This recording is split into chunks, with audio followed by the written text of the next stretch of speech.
జై సోమనాథ్ 107వ భాగం. రెండో రోజు నుంచి చోళా పట్టుదలతో భోజనం చేయడం మొదలుపెట్టింది. ఆమె కన్నుల్లో తిరిగి నవజీవన కాంతులు మెరుస్తున్నాయి. ఆమె మరణించకూడదిక కనుక భగీరథ ప్రయత్నం చేసి జీవిస్తున్నది. చాలా కష్టం మీద మళ్ళీ కిటికీ దగ్గర కూర్చొని సముద్ర ధ్యానం మొదలుపెట్టింది. దాసీ ద్వారా వస్త్రభూషణాలను తెప్పించడం మాని తానే స్వయంగా తెచ్చుకుంటుండేది. చోళాకు 9వ నెల వచ్చింది. ఆమెను కలుసుకోవడానికి మహారాజు స్వయంగా వస్తున్నాడని తెలిసింది. భీమదేవుని పేరు సమస్త భారతంలో వ్యాపించింది. గుజరాత్ ఆయన అంటే వెర్రి ఆనందం అనుభవిస్తోంది. స్త్రీ పురుషులు ఆయన కీర్తినే పాడుకుంటున్నారు. అమీర్ను తరిమికొట్టాడు. గుజరాత్ను మహాభూమిగా చేశాడు. అనహీలవాడ ప్రభాస నగరాలను పునర్నిర్మిస్తున్నాడు. శౌర్యంలో కార్తికేయుణ్ణి మురిపించాడు. ఆయన కీర్తి ముందు సూర్యుని తేజం వెలవెలబోయింది. దేవఋషిగణాలు ఆయన అహోరాత్రులు స్తుతిస్తున్నాయి. అలాంటి ఆ మహనీయుడు చోళరాణిని కలుసుకోవడానికి మహారాణి అయిన ఉదయమత్తో వస్తున్నాడు. ఇంటింటా తోరణాలు శోభిల్లుతున్నాయి. వాడవాడలా జయధ్వానాలు వినిపిస్తున్నాయి. రాజదుర్గం ఒక కొత్త రూపాన్ని ధరించింది. నలువైపులా విజయులైన వీరుల సంరంభం కనిపిస్తోంది. వస్తున్నాడు వస్తున్నాడు వస్తున్నాడు మ్లేచ్ఛ విజేత గుజరాత వైభవ ప్రజేత భీమదేవుడు వస్తున్నాడు. తెల్లవారితే భీమదేవుడు వస్తాడు. ఆ రాత్రి అంతా చోళా చాలా ఉద్వేగంతో గడిపింది. కలలో ఆమెకు తన ప్రభాసం కనిపించింది. వృద్ధులు, మహాత్ములు, గురుదేవుడు ఆరతులిస్తూ కనిపించాడు. దేవదాసీలపై ఆధిపత్యం నెరుపుతూ గంగ కనిపించింది.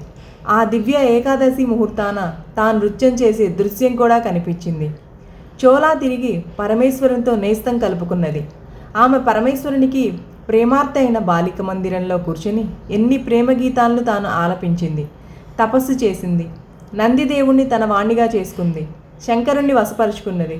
అలా ఆ పరమేశ్వరుని ఆలింగనంలో ఆ రాత్రి అంతా అనంతమైన ఆనందాన్ని అనుభవిస్తూ గడిపింది. తెల్లవారేసరికి ఆమె చకితేయ లేచింది. ఆమె నరనరాల్లో వెనకటి ఉత్సాహం వ్యాపిస్తున్నది. విరహవేదంతో ప్రభాత డమరుక ధ్వనులను విన్నది. కన్నుల్లో అద్భుత తేజం ఒలుకుతున్నది. దాసీని పిలిచి దివ్య వస్త్రాలు ధరించడానికి కూర్చున్నది. మధ్యాహ్నం అయింది. సామంత చక్ర చూడామని మహారాజాది పరమ భట్టారక శ్రీ భీమదేవ మహారాజు 500 యోధులతో నగరు ప్రవేశించాడు. పరిసరాల నుంచి వచ్చిన పల్లె ప్రజల సంతోషానికి అంతే లేదు. రంగురంగుల దుస్తులు ధరించి రంగులు చల్లుకుంటూ బయలుదేరారు. రాజదుర్గం మీద వరండాలో రత్నఘటిత సింహాపీఠం మీద కూర్చొని భీమదేవుని రాక్కై చూస్తున్నది చోళ. దాసీలు వింజామరలు వీస్తున్నారు. దాసీలే నచ్చచెప్పి ఆమెను అలంకరించారు. పాలిపోయిన ముఖంతో ఎండిపోయి బలహీనురాలైన చోళ సింహాసనం మీద వెర్రి చూపులతో కూర్చున్నది. కానీ ఆమె దృష్టి త్రిపుర సంహారానికై బయలుదేరిన రుద్రునికై వెతుకుతున్నది.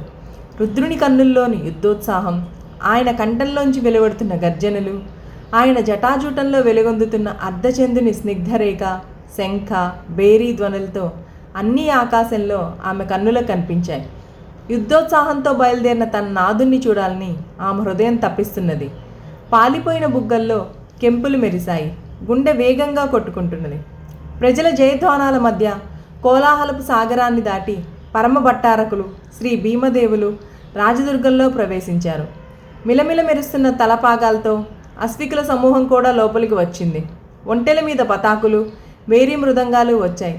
దంతావలం మీద రత్నఘటిత సువర్ణ ఆసనం మీద ధీవీగా కూర్చొని మహారాజు స్వయంగా ప్రవేశించారు. ఆయన శరీరం జరీ పట్టు వస్త్రాలతో ప్రకాశిస్తున్నది.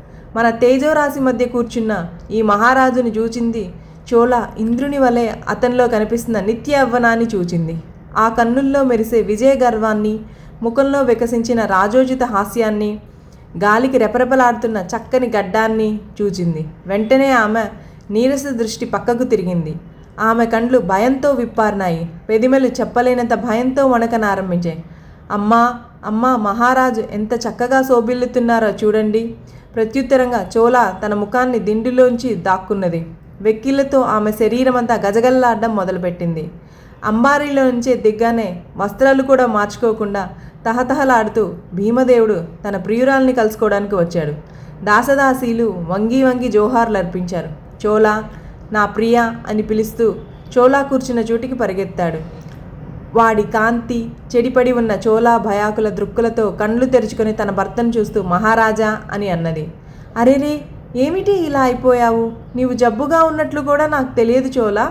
ఇంత అస్వస్థగా ఉన్నప్పుడు అనహీలవాడికే తీసుకుపోయేవాణ్ణి, కానీ ఇప్పుడు ప్రయాణం చేయలేవు. చోలా, గత సంవత్సరం ఎంత విచిత్రమైంది, జ్ఞాపకముందా ప్రియ?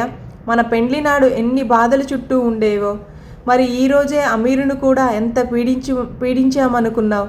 అది కాక చోలా, సపాద లక్ష మార్వాడ్ స్థానిక రాజ్యాలు నాకు కప్పం చెల్లిస్తున్నాయి తెలుసా?